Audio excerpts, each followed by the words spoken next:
Buenas noches a todos. Gracias por seguir con nosotros en esta transmisión de Flores a María. Hoy queremos llevarle otras flores de finos olores. Queremos compartir con ustedes primeramente como oración. Este himno es un himno que está escrito en conexión con la inspiración que ha dado el Rosario en la exhortación apostólica Marialis Cultus, que es del 2 de febrero de 1974, escrita por Paulo VI. Es un himno, pues se escribió el himno en 1988, pero está inspirado en este documento de esta exhortación apostólica. Se los quiero compartir, lo voy a ir leyendo pausadamente para que lo escuchemos a modo de oración. Orada paso a paso suavemente, con alma y corazón de amor saciados, la vida de Jesús del Evangelio, trenzada rosa a rosa, es el rosario. Corona de homenajes y de súplicas, salterio de sencillos en las manos, canción que suena júbilo y a pena, rumor de fe, murmullo sosegado. La Madre Iglesia, Virgen recogida, alaba a su Señor con dulces labios, y junto a Él contempla a la agraciada, al tiempo que va amores desgranando. La historia da principio en Nazaret y estalla con la muerte en el Calvario, mas fue la gloria hermosa tras la herida, el cuerpo y el espíritu y el canto. Oh Virgen de los ojos amorosos, que baña de oración al pueblo santo, adéntranos muy hondo en la espesura y dale a nuestra fe tu recio pasmo. Beata Trinidad, a ti la gloria, oh Dios amorosísimo y cercano, a ti la excelsa gloria por la Madre, que a ser Madre de Dios la has destinado. Amén. Amén. Bien, hoy vamos a llevarle nuestras flores a María. Con estas flores queremos ver qué nos dice la Virgen, qué nos dice la Biblia de la Virgen María.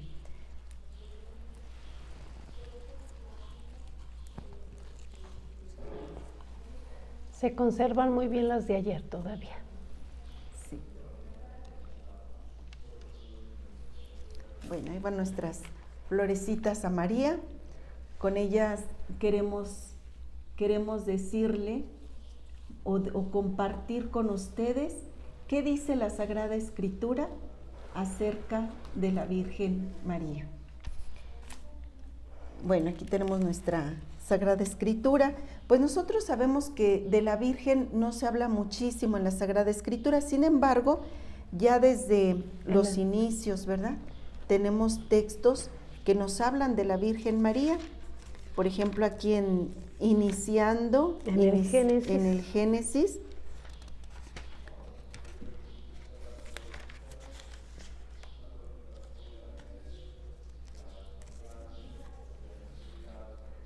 (3:15).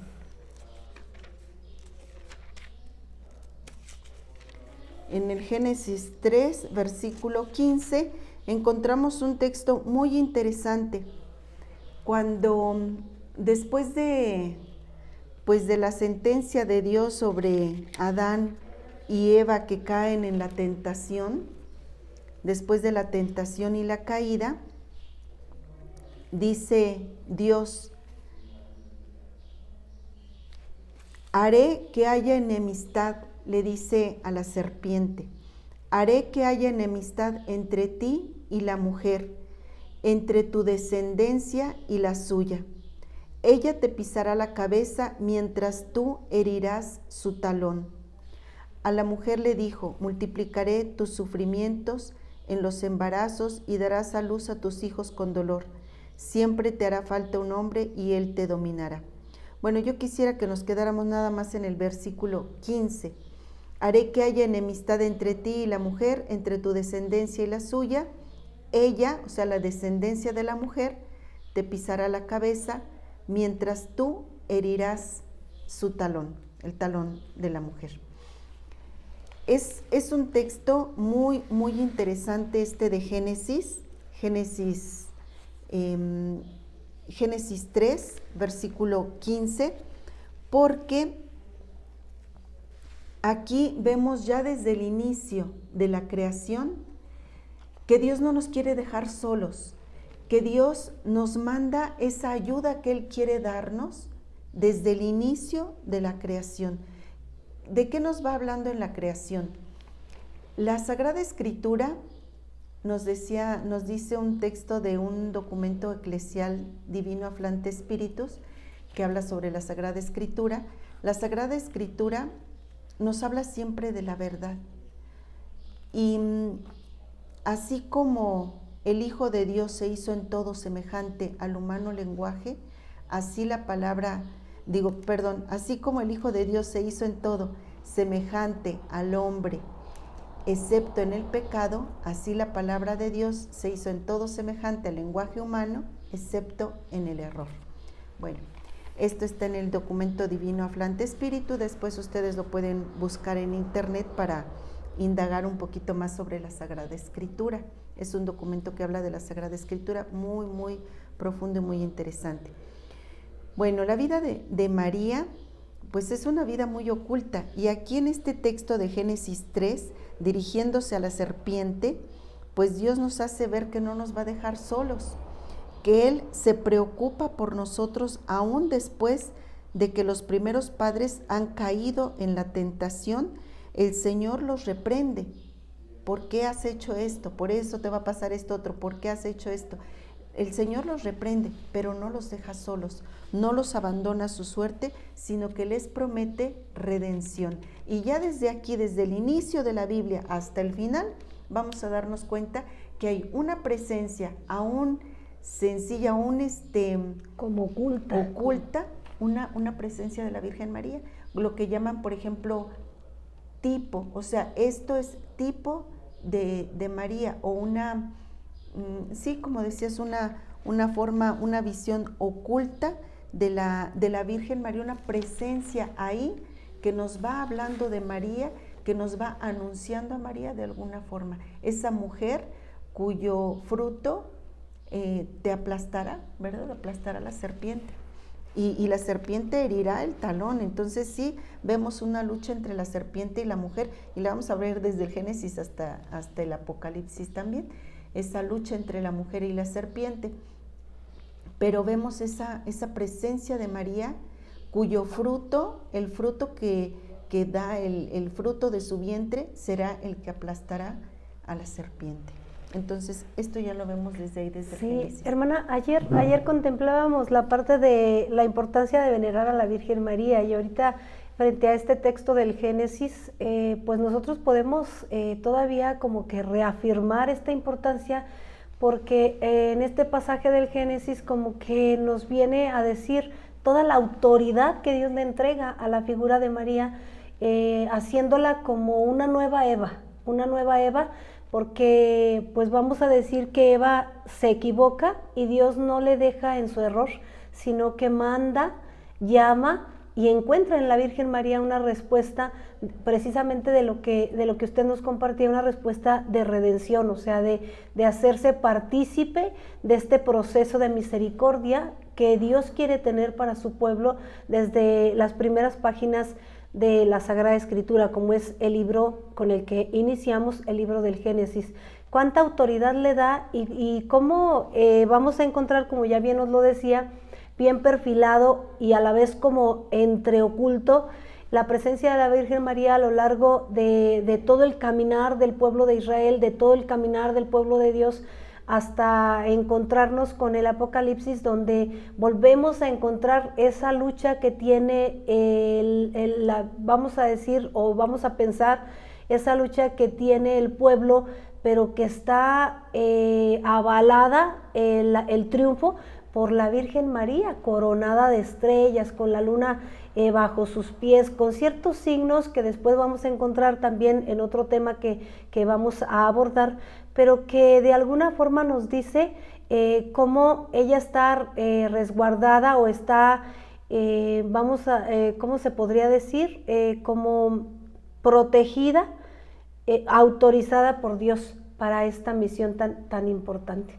Sí, sobre todo porque ella fue elegida, y es un texto también muy interesante en la Sagrada Escritura. Ella fue predestinada, aunque no habla ahí de la Virgen María. Es un texto que dice a los que eligió, a los que llamó los eligió, o a los que eligió los llamó, los predestinó, o sea, para que ellos realicen, ¿verdad? Entonces María está elegida y está predestinada para ser madre. Y aparte, a mí se me hace esto muy interesante, porque aparte de ser elegida y predestinada, Dios no la obliga. No dice, ahora a fuerzas eres, no, sino le pide consentimiento. O sea, la elige, la predestina, y luego le pide su consentimiento. Le dice, ¿quieres ser la madre?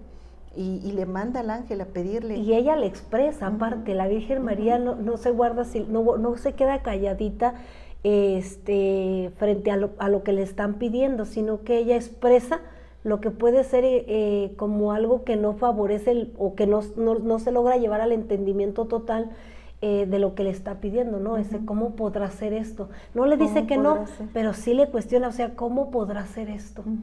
¿Cómo voy a ser madre? Ajá. Y he aquí la esclava del Señor, que es como la firma con la que ella dice, hágase en mí como lo has dicho. Sí, este texto de verdad es muy, muy bonito, muy interesante, este texto del Génesis, porque ve que no nos deja Dios solitos. O sea, si fuera un Dios malvado, un Dios no sé qué, bueno, pues ya la regaron, ahora váyanse al infierno, todo se acabó aquí. No, es que Él nos quiere salvar a fuerzas, o sea, Él sí quiere salvarnos, pero así como María le pide un consentimiento, también a nosotros, o sea, nos da todo para la salvación. Si no queremos, ya es por pura necedad nuestra, ¿no? Que no, pues no quiero entrar y no voy, pero Él nos da todo para entrar, Él nos da todo para ser santos, Él nos da toda la posibilidad, nos ha mandado a esta madre que nos va a dar un hijo que es el Hijo de Dios, y cuyo fruto del vientre de María, ese hijo es el que aplastará a la serpiente. O sea, la lucha contra el mal siempre va a existir, pero no me voy a poner yo al frente de esa lucha contra el mal, porque Dios me mandó un Salvador, y ese Salvador me lo mandó por María. Qué bonito, qué bonito. Entonces vale la pena tener a la Virgen María como un elemento, como una compañía tan especial en nuestra vida, tan especial, porque ella es la vencedora del mal. Entonces ella seguramente si nos colocamos bajo su regazo, si nos confiamos en sus manos maternales, pues seguramente podremos vencer tantas situaciones que nos afligen, tantas situaciones que de repente se convierten en una piedrita para nuestro zapato y que no sabemos cómo hacer, porque a veces el error nuestro es que queremos lo que usted decía, hermana, o sea, a veces el error nuestro es querer caminar solos, y entonces pues no podemos, solos no podemos, y tanto que es real que en el Génesis, entrando a la Sagrada Escritura, encontraremos que el Señor piensa en levantar lo caído desde la presencia de la Virgen María. Entonces yo creo que bien vale la pena el recurrir continuamente a ella, el venerarla, en darle su lugar, sin olvidarnos de que ella antes le ha dado su lugar a Cristo, y en cada una de sus apariciones, que igual, como decíamos el día de ayer, en estos días estaremos abordando, pues cómo ella se respalda con la Trinidad, porque dentro de su vientre se está gestando el Hijo de Dios, parte del Dios uno y trino, y entonces ella es una casa, la casita sagrada, ella es como una coyuntura importante de este misterio de salvación, porque simple y sencillamente supo decirle sí al proyecto de Dios. Entonces, pues interesantísimo el poder nosotros entrar en esta meditación y también confrontar nuestra vida y decir hasta qué punto yo soy capaz de alimentar un sí, que a veces me requiere de mucho esfuerzo, un sí mayor, pero que se alimenta y se construye con pequeños sí en la vida cotidiana. Así es, así es. Y de hecho, mira, ahorita otro texto de la Sagrada Escritura del Antiguo Testamento es muy, muy interesante. Aquí me gustaría que incluso leerles, ¿verdad?, este texto. Está en Isaías capítulo 7, versículo 14, y nos dice: el Señor pues les dará esta señal: la Virgen está embarazada y da a luz un varón, a quien le pone el nombre de Emmanuel, Dios con nosotros. Bueno, esta traducción es de la Biblia latinoamericana. Dice así, voy a repetir la traducción de la Biblia latinoamericana. No me saques. Se salió.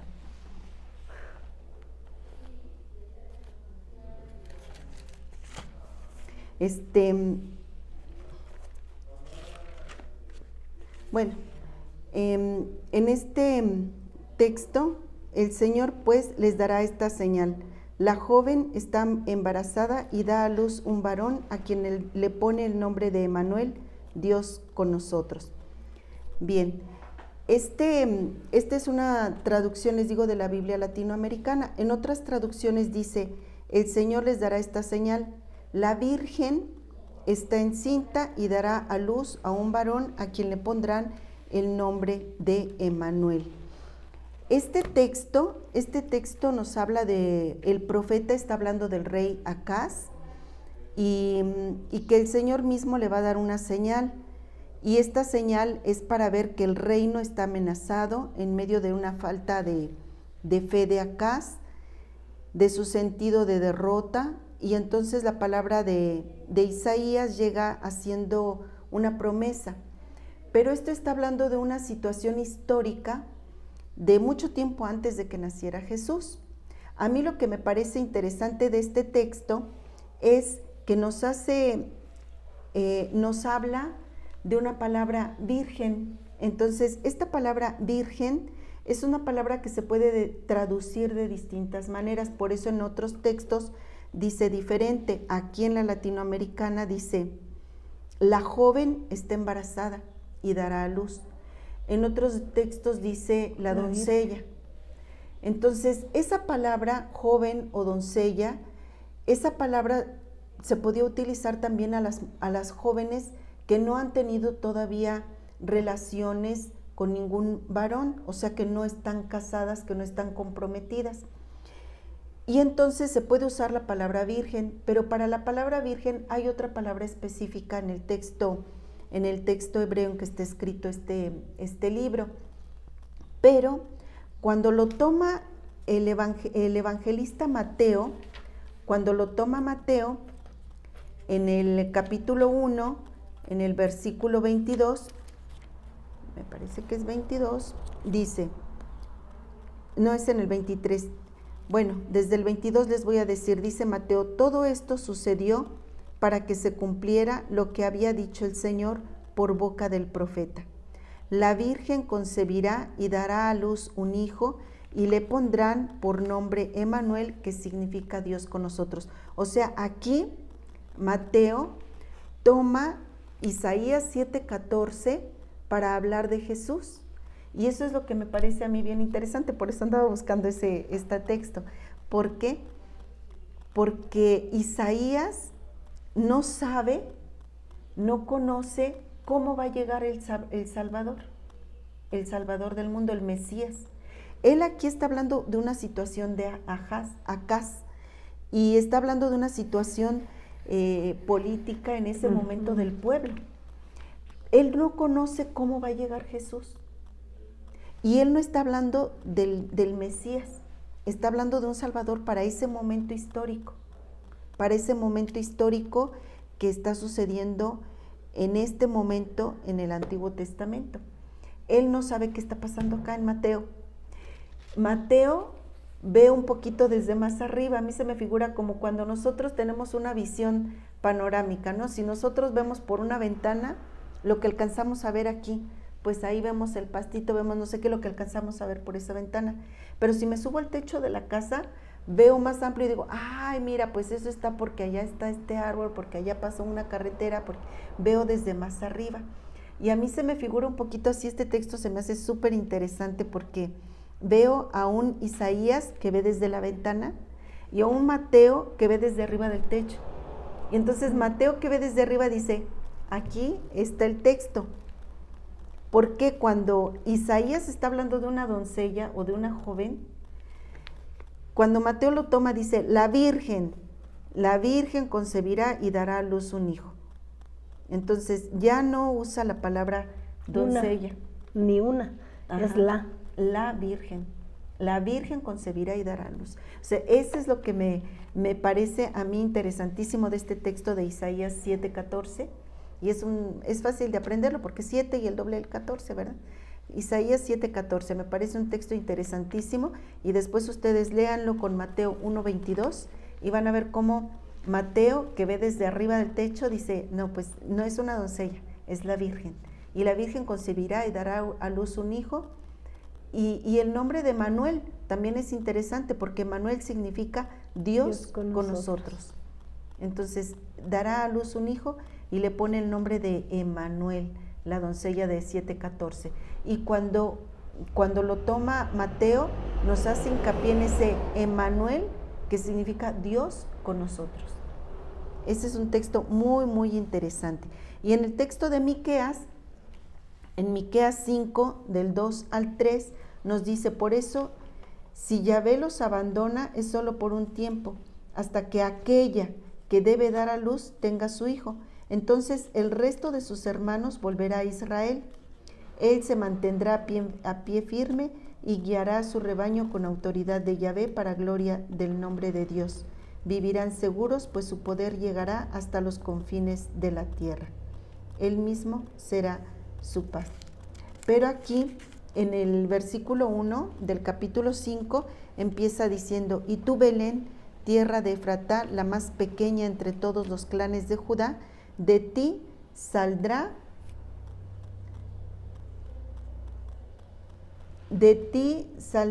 el que debe gobernar a Israel. De ti saldrá el que debe gobernar a Israel. ¿Y quién es esa persona de quien saldrá, verdad? Cuando está hablando de Belén, y tú pequeña, no eres la más pequeña, ¿verdad? Eres pequeña entre todos los clanes de Judá, de ti saldrá el que debe de reinar. Y el contemplar a Belén pequeña, pensamos en esa María pequeña, de quién saldrá el que debe gobernar, a Israel. Entonces en esa pequeñez vemos esa pequeñez también de María, y no solamente una pequeñez en edad porque María es muy joven cuando se le aparece el ángel, tal vez tendría por lo mucho unos 15 años, y María en esa juventud que tiene, y no solamente pequeña en eso, sino también es una mujer muy sencilla, muy humilde. Yo creo que muchas mujeres esperaban el ser madres del Mesías, pero no sabían cómo iba a ser eso. Sabían que el Mesías tenía que venir o algo, y tal vez algunas lo esperaban, pero María es muy sencilla. María no espera nada. María incluso ofrece su virginidad a Dios. Entonces es una mujer en realidad pequeña, porque la grandeza en una mujer judía era pues tener hijos o tener marido. Ella quiere ofrecer todo esto. Sí, una mujer que no era fértil en el pueblo de Israel, precisamente era una mujer, se escucha feo, pero era una mujer maldita, y por eso repudiadas, y por eso vivían como lejos de, bueno, hasta, sí, pues las sacaban de lo que era el nivel social, porque se hablaba incluso hasta de estar poseídas por algún espíritu maligno que no les permitía ser fecundas. Y qué interesante este punto, hermana, porque cómo nosotros darnos cuenta que la Virgen María, como ya lo decíamos, siendo preservada de todo mal, logra aceptar algo que era inaceptable en el pueblo de Israel. Y cómo logrando hacer esa aceptación logra ser fecunda, porque más que fecunda, o sea, ser el trono del Mesías, o sea, convertirse en la madre de Dios, gracias precisamente a esa escucha. No sé, me la imagino una joven normal del pueblo de Israel, una joven normal, pero una joven llena ya de Dios, porque vivía sus jornadas a lo mejor no en una espera orgullosa del Mesías, sino en una disponibilidad total para poder abrazar, para poderse sentir elegida, para poder sentir que podía aportar al pueblo de Dios y ahora a toda la humanidad en cuestión de este camino de salvación. Así es. Así es, y en este recorrer un poquito los textos del Antiguo Testamento, sí vemos que son muy pocos los textos y que nos hablan muy vagamente de María, pero que podemos encontrar su presencia ahí. Por ejemplo, este otro texto es un texto que está muy velada la presencia de María, pero se los voy a leer. Dice en Jeremías 31, 22, ¿hasta cuándo andarás de aquí para allá, hija rebelde? Se está refiriendo al pueblo, ¿verdad? ¿Hasta cuándo andarás de aquí para allá, hija rebelde? Porque Yahvé ha presentado una cosa nueva en la tierra. La mujer es la que rodea una mujer que rodea a un varón. Bueno, aquí está una traducción un poquito diferente. Ajá. Yo quisiera compartirles otra traducción que tengo, nada más que no me traje el otro. Dice, ¿hasta cuándo vas a ir de un lado para otro como una hija descarriada? Yo, el Señor, he creado algo nuevo en este mundo, una mujer que rodeará a un hombre, una mujer que rodeará a un hombre. En esta traducción vemos una mujer que rodea a un hombre, como que lo envuelve. Es que las traducciones aquí juegan mucho, porque yo veo que esta traducción es un poquito diferente, dice, es la mujer que busca a su marido, pero hay otras traducciones que dicen expresamente, es la mujer que rodea a un hombre, que lo envuelve, que envuelve a un hombre. Y sí digo que las traducciones juegan porque nos cambia un poquito el sentido. Muchas personas en esta traducción de una mujer que envuelve a un hombre han visto una presencia de una mamá. Por ejemplo, una mamá con su vientre envuelve al hombre que va a nacer, o con sus brazos al abrazar envuelve. Y muchos en esta traducción de una mujer que rodeará a un hombre o que envuelve a un hombre, parece una expresión extraña, pero algunos han encontrado una figura de María también que envuelve a Jesús, que lo abraza, que lo arropa, incluso con su propio cuerpo, con su propia persona. A lo mejor es un texto un poquito más rebuscado porque por los traducciones diferentes, pero es interesante también tenerlo en cuenta. Pero creo que también aquí, entrando un poquito en meditación, podemos darnos cuenta que cuando habla de envolver, habla de envolver todo el proyecto, no solamente la parte física de Jesús a la hora de pasar como es normal 9 meses en el vientre de la Virgen María, sino que la Virgen María tiene esa capacidad de envolver todo el proyecto de la salvación que le es ofrecido a ella, para que ella sea como albacea, para que todos nosotros ahora gocemos de la presencia del Emmanuel, del Dios con nosotros. Entonces es esa parte, o sea, cuando habla de envolver, y como la hermana bien nos lo dice de manera como muy exacta, es precisamente la parte de tocar y de traer hacia sí, de estrechar aquel proyecto para enseñarnos, como lo decíamos el día de ayer, a través de las virtudes, cómo se puede llegar a aceptar y a vivir de una manera intensa este proyecto divino. Muy bien. ¿Qué te parece, hermana Teresita, si nos empiezas a compartir un poco de María en los evangelios? Porque en los evangelios es un tema del todo bien interesante, aunque también nosotros podemos decir que María se menciona poco, que no son textos abundantes que tenemos de María, pero sí se nos habla de María en los evangelios. Bueno, vamos a encontrar en el Nuevo Testamento, en Mateo 1:16, ahí vamos a iniciar un cierto itinerario de la presencia de la Virgen María en los distintos textos, y es interesantísimo mientras lo revisábamos, contemplar que de repente no dice exactamente, igual como en el Antiguo Testamento, no se refiere exactamente con el nombre María y sin embargo sí tiene como que si leemos y profundizamos, pues llega al punto, algunos textos sí lo refieren exactamente el nombre, pero otros no, pero sí llega al punto de esa presencia de la Virgen en este proceso, en este itinerario. Vamos a tocarlos así como de una manera breve, para que si alguno por ahí está anotando los textos que podemos ofrecerles en este pequeño momento de reflexión, pues adelante. Yo creo que valdría la pena. Me dio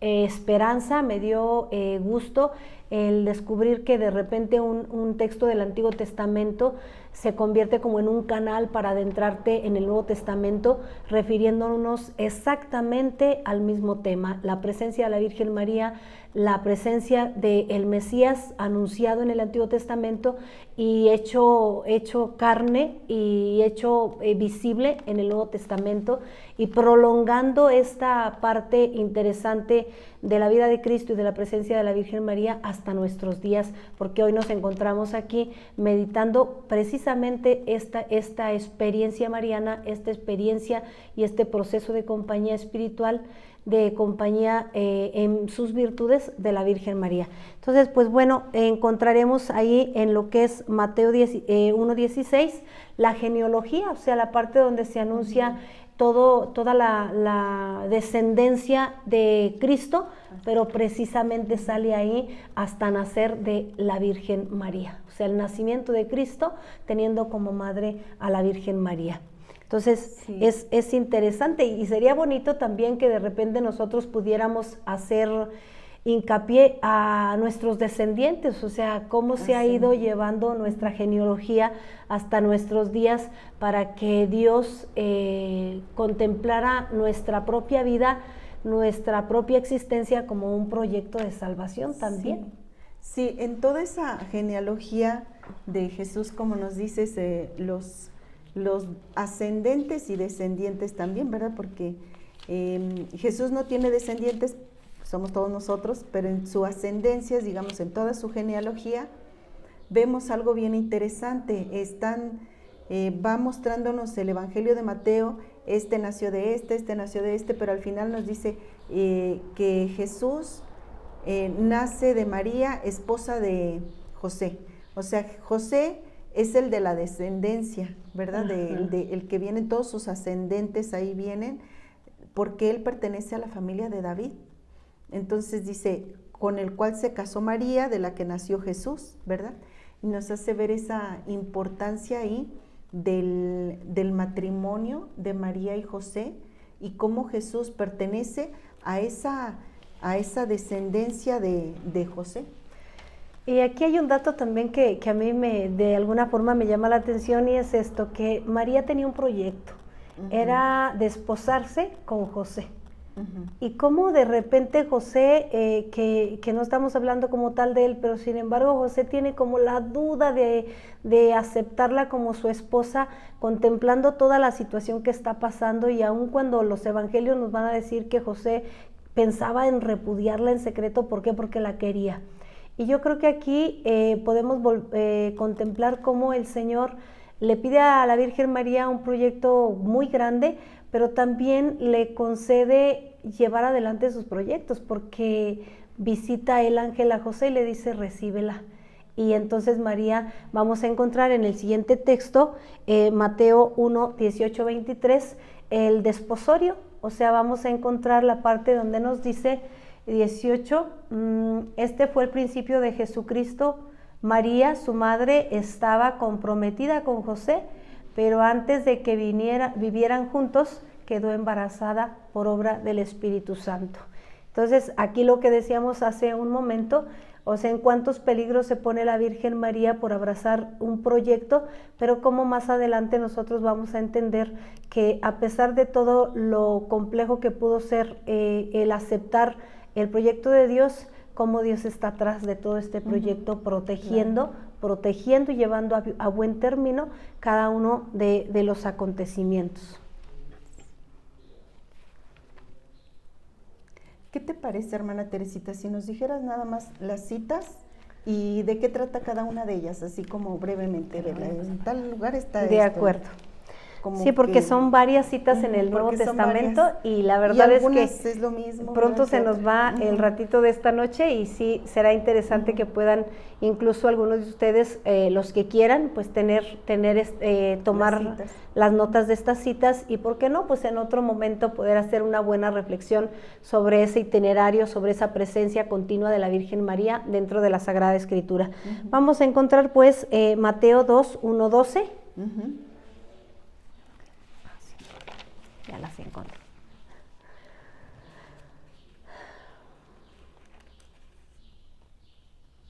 Que nos habla de los magos, de la adoración de los magos. Ajá, este evangelio nos habla precisamente, sí, del nacimiento de Jesús en la cueva de Belén y cómo se presentan los magos y reconocen.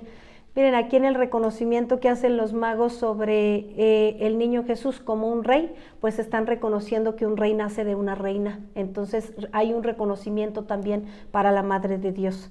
Luego vamos a ir a Mateo 2, 13, 23 y ahí vamos a encontrar la huida a Egipto y pues nuevamente nos encontramos con esa figura materna, la Virgen María, San José, que salen para proteger al niño que corre peligro.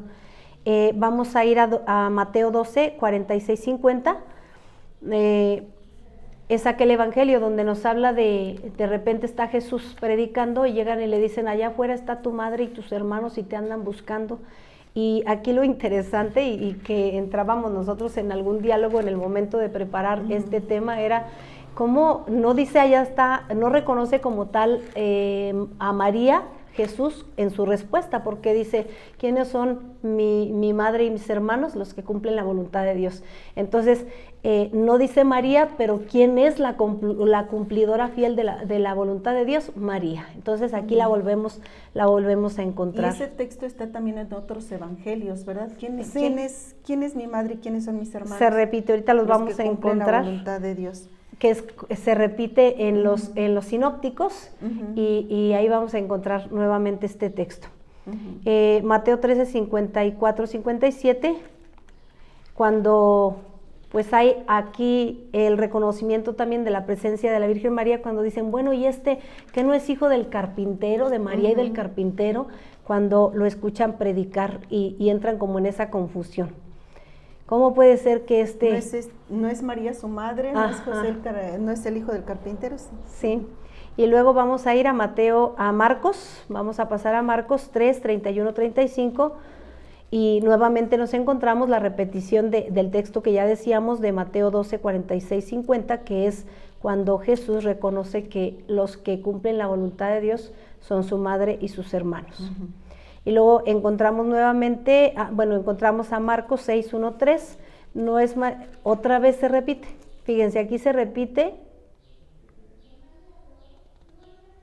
¿De dónde viene? ¿No es hijo de María? Ajá, se repite nuevamente el texto que encontramos en Mateo. Él no es María su madre y José el carpintero su padre, entonces se repite. Luego pasamos a Lucas 1, 26, 28, donde es el anuncio del ángel Gabriel a la Virgen María, donde se efectúa este proyecto de ser la madre de Jesús, el fiat de la Virgen María. Luego vamos otra vez a Lucas 1, 39, 45, que es la visita de María a su prima Santa Isabel, y aquí entender que la Virgen María nos enseña que después de la aceptación de un proyecto tan extraordinario, no se queda pensando en ella y no dice me voy a guardar porque la verdad es que soy la mamá de Jesús, sino que sale en busca, más bien atenta a la necesidad en este caso de su prima Santa Isabel, sí, de servir a los demás. Entonces, cuando Dios nos regale algo, precisamente yo creo que aquí cabe el don, la virtud de la Virgen María para nosotros, no subir más de lo que tenemos que subir, sino mantenernos en el equilibrio para poder dar un buen servicio.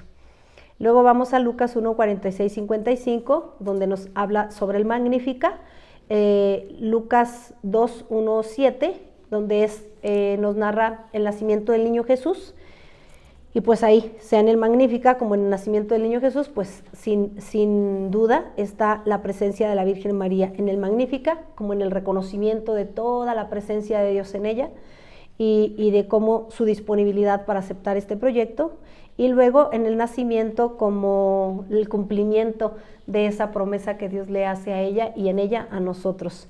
En Lucas 2, 8, 20, la adoración otra vez se repite aquí, ya la habíamos pasado, la adoración de los magos, esta la habíamos encontrado en Mateo 2, 1, 12 y la encontramos en Lucas 2, 8, 20.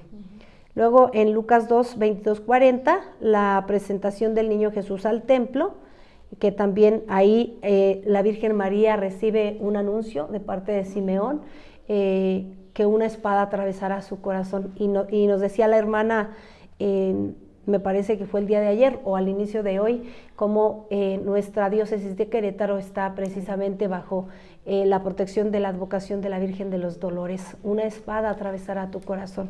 No todo es color de rosa, pero la Virgen María está preparada porque siempre vive continuamente en la presencia, lleva en su vientre y en su corazón a Jesús. Lucas 2, 41, 50, este texto nos habla sobre la parte donde van en la caravana y se pierde Jesús y lo encuentran en el templo junto con los doctores. Y también ahí vemos el papel de la Virgen María, que no solamente es el reconocimiento de que ella es la mamá, sino que José es el papá. Y le dice, tu padre y yo hemos estado preocupados, ¿no? Entonces, aquí volvemos a ver la virtud de la Virgen María para darle un lugar a José, porque Dios antes también ya se lo ha dado y le ha pedido que sea el padre putativo de Jesús. Luego en Lucas 8, 19, 21, los que escuchan la palabra de Dios, miren aquí se vuelve a repetir lo que encontramos en Mateo y en Marcos. ¿Quiénes son mi madre y mis hermanos? Pues los que cumplen la palabra de Dios. Y ya los encontramos en los 3 evangelios sinópticos. Luego otra vez en Lucas 11, 27, 28, ese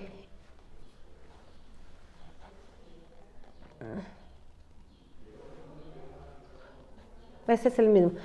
Más bien, vamos a pasar a Juan 2, 1, 11, y aquí vamos a encontrar las bodas de Cana. Y aquí también, o sea, muy bien perfilado, encontramos la presencia de la Virgen María.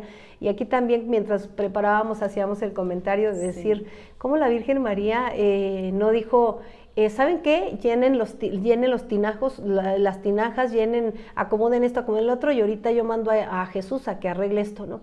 Sino que hagan lo que Él les diga. Entonces esto nos da a nosotros la claridad para decir que la Virgen María tiene un papel sí muy importante, pero muy claro en el cumplimiento de la voluntad de Dios. Muy claro, como intercesora nuestra.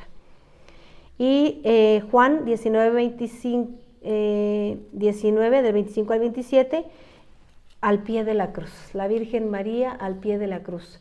Y nos damos cuenta que desde el Antiguo Testamento hasta el Nuevo Testamento, hasta este momento específico de la entrega de su Hijo en la cruz, pues María fue preparando su corazón para poder tener la fuerza de hacer efectivo la entrega de Cristo en la cruz. A mí este texto me gusta muchísimo, de Juan 19, porque es donde Juan nos la da como madre. Nos la entrega. Dice, ahí está tu madre. A mí me llama la atención, por ejemplo, en el Evangelio, siempre que se habla de Juan, no dice el nombre, no dice Juan, dice el discípulo que Jesús amaba. Y cuando dice el discípulo que Jesús amaba, deja como que el autor un espacio para que cada quien ponga su nombre. Entonces yo ahí puedo poner la persona que Jesús amaba, puedo poner mi nombre, Consuelo, que Jesús amaba. Entonces me dice, a mí me está diciendo Jesús, ahí está tu madre.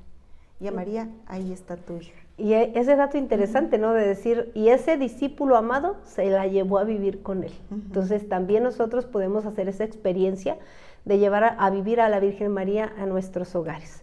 Y ya casi para ir cerrando también este espacio, porque miren, yo creo que nos faltaría tiempo para poder abordar con mucha serenidad cada uno de los textos, entrando un poquito más a profundidad, porque tienen muchos signos y muchas cosas interesantes que decirnos. En Hechos de los Apóstoles también vamos a encontrar la figura de la Virgen María en el cenáculo, junto con los apóstoles, en compañía de los apóstoles en oración. Y bueno, en Gálatas también, donde nos habla, que incluso aparece en la liturgia de las horas, nacido bajo la ley, nacido de una mujer para rescatar a los que estaban bajo la ley. Y aquí nos vuelve a hablar de la Virgen María. Y por último, como ya lo decía la hermana al inicio, cómo cierra en el Apocalipsis hablándonos de una señal que aparece en el cielo, una mujer vestida de sol, con la luna bajo los pies, coronada de estrellas. Y aquí volvemos a darnos cuenta cómo el Señor, como Dios ha tenido a bien regalarnos la presencia de la Virgen María sin olvidarse de ninguno de los pasajes de nuestra historia encontrados en la historia de la salvación, porque está la presencia de la Virgen María siempre como un estímulo para que nosotros podamos vivir una vida coherente, una vida espiritual, sí, pero también una vida humana, siempre contemplando a la Virgen María como una gran intercesora, como un gran ejemplo para poder nosotros seguir. Pues aquí les esperamos el día de mañana, todavía nos vamos a encontrar con ustedes contemplando otra temática también muy interesante, y que pues yo creo que la abordamos con mucho gusto, porque las primeras favorecidas en este abordaje somos nosotras como hijas de la Inmaculada de Lourdes. Muchas gracias por estar con nosotros, y ojalá que ustedes tengan mucho tiempo para agarrar cada texto bíblico, estudiarlo, reflexionarlo, hacerlo oración. Que Dios los bendiga a todos. Gracias por acompañarnos.